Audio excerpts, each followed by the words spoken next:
No, y prime. Y prime. Well, we'll find y double prime. We still have to find y prime. So what should we do to both sides first? Yeah, see, and I'm going to do this. It's going to be turned into natural log y equals cosine x ln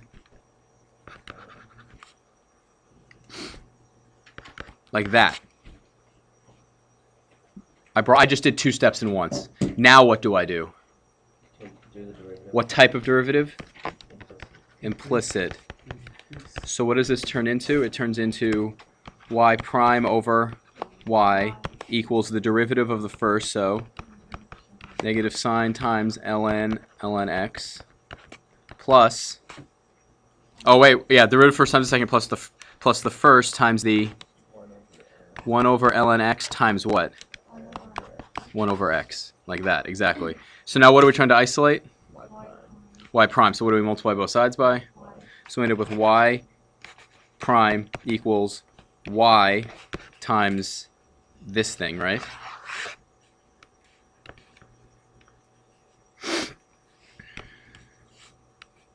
But what do we have instead of, do we want y to be in our final answer?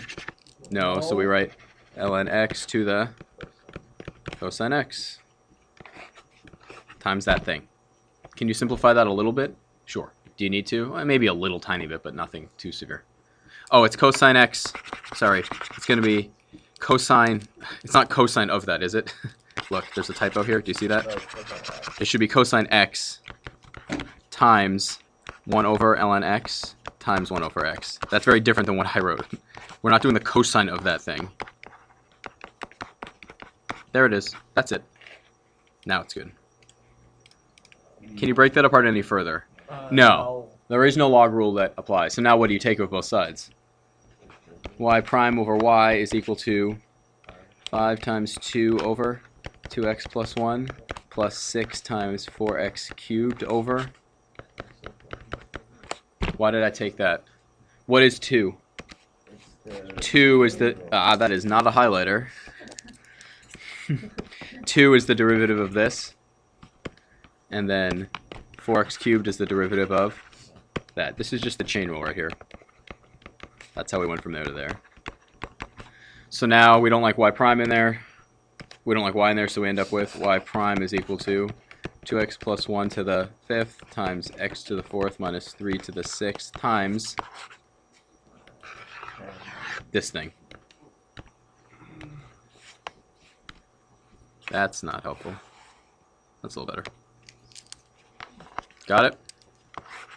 That's it. Nothing too deep there. Straightforward. So we think now that fn, x minus 1 to the what power? Negative n, and then what's this going to be? Ah, there's an n minus 1 factorial. That's correct. Absolutely, I like that. But then what happens to the overall sign of this thing? Yeah, it goes from negative to positive to... It's negative on the even or odds. It's negative on the evens. It's negative on the evens, so it's going to be negative 1 to the n plus 1.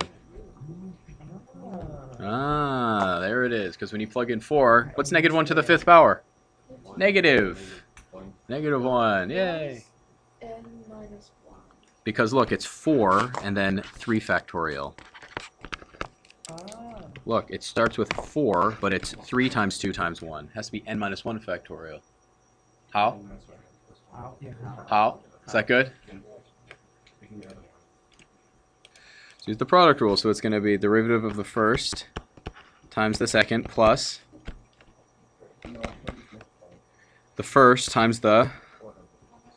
What rule did we just have to use? What rule did we just use? Product rule. The derivative first times the second. So wait.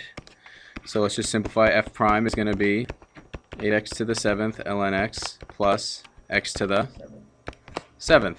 Let's do the second derivative. What's the derivative? Oh, 8 times 7x to the ln x plus x to the 7th times... I'm using the product rule right here. 1 over x. Plus, what's the derivative of x to the 7th? 7x to the 6th. 7x to the 6th. Yay! So what does this simplify to? 8 times 7. So what's times x to the 6th ln x plus 8x to the plus 7x to the 6th. So what does that simplify to? 56 x to the 6th ln x plus 15x to the 6th. How many more derivatives are we going to have to take? 7, but We're going to take the derivative how many more times? 3, 4, 5, 6, 7, and 8. How many times are we taking the derivative? 6 times? What's the 6th derivative of x to the 6th?